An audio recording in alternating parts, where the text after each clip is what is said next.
Hi, Mindshifters. How are you guys?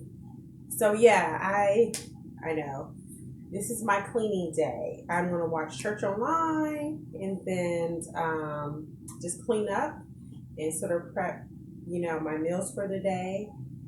Um, so this video is talking about the timeshare. So I think I made a video where I kind of went through my emails, but I don't know if that made sense. So essentially, I'm going to do a story time, and then I'm also going to tell you how I eventually got out of my timeshare. So I um, graduated school in 2003, college. I had my son in 2000. I should know this. Don't tell him. I had my son in 2002. So graduated school in 2003, and single mom. I was with his father, and I went through, like I said in my other video about coming out, I think I was in some sort of state of depression or something for a long time because something snapped within me where I just really wanted to give him everything. You know what I mean? So everything that I didn't have, and just everything I thought I would be able to give a child. And sometimes when you have, I don't like to say in order, but if you have things come into your life like parenthood and you hadn't planned for it, there's so many different reactions or responses you can have. So my reaction rather was I just went crazy. I worked. I was always thinking about how I can make more money. So my dreams sort of, as far as what had thought I was going to do, kind of, it took the back seat, and that's fine. And that's to me what I think, I think that's good parenting. And I'm not saying it's the only way. So I'm leading up to, I'm with my son's father. I bought a condo. When I mean, like, I just kind of went in, just very trying to advance things before they were ready. That's what I was. So I was thinking I was 22, 23. I purchased my condo, like where we lived. And at the time, yeah, I didn't have a cell phone. Yeah, I'm that old, guys. And I had a landline phone. And I was never really a phone person growing up or just in general. So one day I picked up the phone and it was one of the timeshares, and they were talking about come to this event and they'll offer a complimentary dinner and they'll offer like gift cards and things and goodie bags. So I had never heard of any of this. I was like, oh, that sounds good. So I told my son's father, and we were kind of going to make a date night of it. Ooh, let's do. So I think, you know, looking back on that, I really wish he had come because for whatever reason, like he couldn't make it. I think, I don't know, he just couldn't make it. So he picked up our son and he went back to my place. Like I said, we didn't live together. He was over often, but we didn't live together. And I just remember calling him from work, was like, well, I'm still gonna go try to get, free dinner and, these gift cards.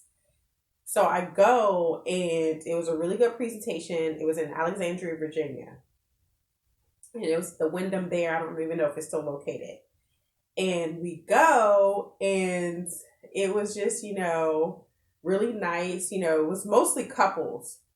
So that's fine. So at the end of the presentation, I'm like, man, I can't wait to get my gift cards and go home. So they end up saying, well, we actually want to talk to you, Miss Castro. I was like, oh, okay, sure. So they probably had me wait for about 20, maybe 20 or 30 minutes.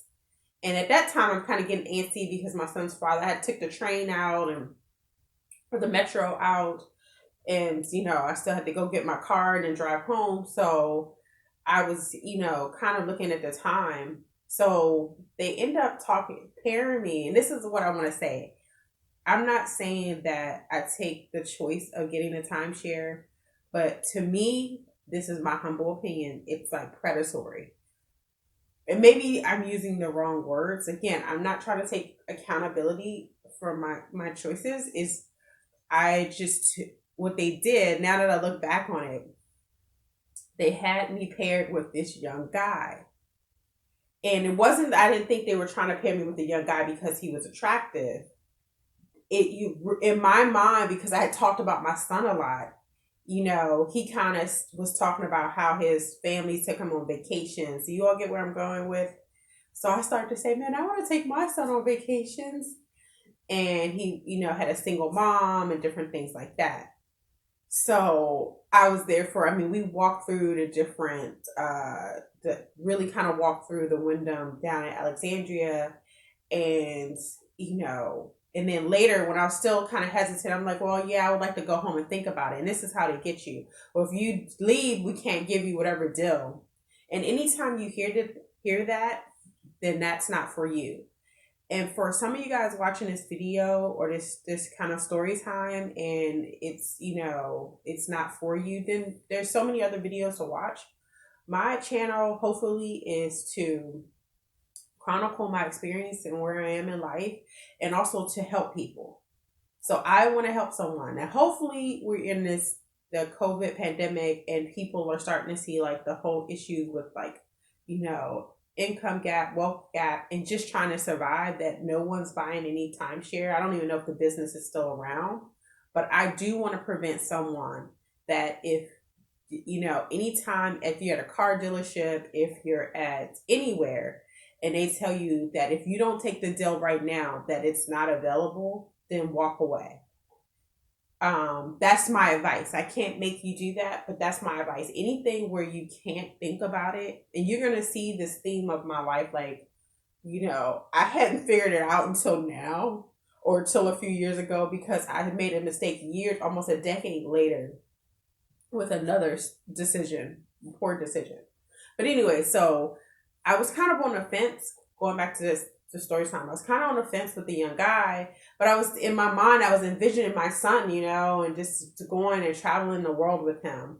And I've always wanted to travel to 2 continents. I've always wanted to travel to Africa, and I've always wanted to travel to, I guess 3 continents, but I always wanted to travel to Africa, always wanted to travel to like South America, and always wanted to travel to Europe. Never Asia. My son loves, he loves like that continent and different countries. But that's kind of where I always wanted to travel to. So I was just had this mind. I never traveled, didn't vacation. My grandparents did the best that they could. And, but that goes back to the guilt. I had this guilt. Wasn't free in my parenting, that, how can I deny my son a vacation, right? That's, guys, anyways. So I was on the fence with the young man. I was like, you know what? I think I'm going to think about it. Oh, well, we can't give you the deal. I was like, oh, okay, that's fine. Then, it's not for me. Thank you. My mind, like, can I get my free stuff and go? And so what happened was, he's like, can you just wait for a minute? And at this time, like, I probably got there like 6. By this time, it's like, I don't know, like 9. And of course, I knew my son's father's probably getting worried. Like I said, I didn't have a cell phone at the time. And they paired me with this lady. I guess this is the person that's really supposed to, maybe his supervisor. And I talked with her for an hour.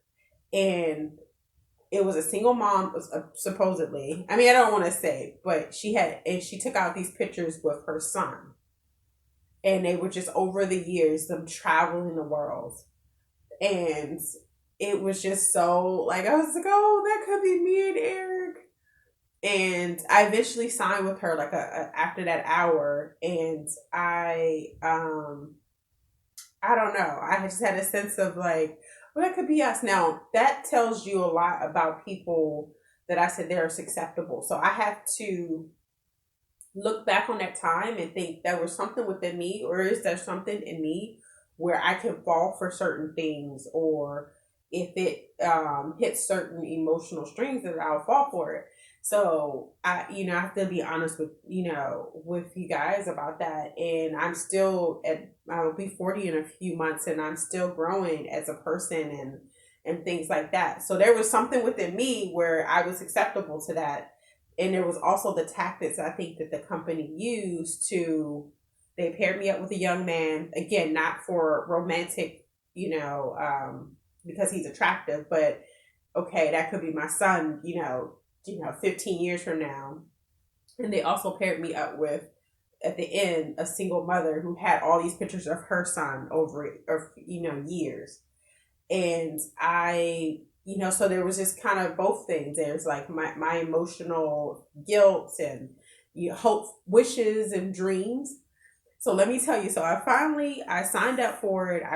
No, I did not read the fine print. And this is something again, years later, almost 40, I will sit down and do now. The little small print, did not read it. And so that's kind of where we are. So I finally get to the train. I have to, if you all know the green line, I have to take the green line and get to the blue line and get home. And I just remember it's like after midnight, and my son's father, like we had like a really argument about it because, he was just like, Paula, you was just supposed to get the free stuff. And I was like, you're racist. He's white. I'm silly. I'm just young, just saying anything. You don't want me to have a vacation with my son, like all this stuff. He's like, what are you talking about? You're crazy. This is crazy talk. And he's like, I want you to, why did you do this? So we both were young at the time, so we didn't know. It's years later when I was trying to get out of it that I sat down and read the fine print. And there was a period of time. There's normally a grace period when you buy a car, timeshare, property. I don't think regular residential properties, I can't speak to that, but I know like a car front shore and I know timeshare, things like that, where they give you a grace period. And it's like you can kind of, get out of it without any issues. So that's my story time of how I got saddled at 23 with a timeshare. It's a choice that I made, and it's a choice that I do not recommend to anyone. Can I say that my son and I vacationed? Yeah, we did. We went to some really cool places, but there were so many other ways that I could have vacationed with my son, and just yeah. So that's the story time. I hope hopefully it was entertaining, and it just kind of helps you guys like kind of see where my mindset was when I was younger, and even as I'm retelling it, I see the growth. So that's it. So the next video, I will talk about how I got out of my timeshare, and I just mentioned one of the ways. If you just signed something, you can look at the paperwork, and there's normally a grace period. Again, primary residence or buying real estate to live in or to flip or something like that, I don't think there's a grace period. But for cars, timeshares, and probably other things, there's normally a grace period. Okay, Mindshifters, I hope that helped someone. And don't buy a timeshare.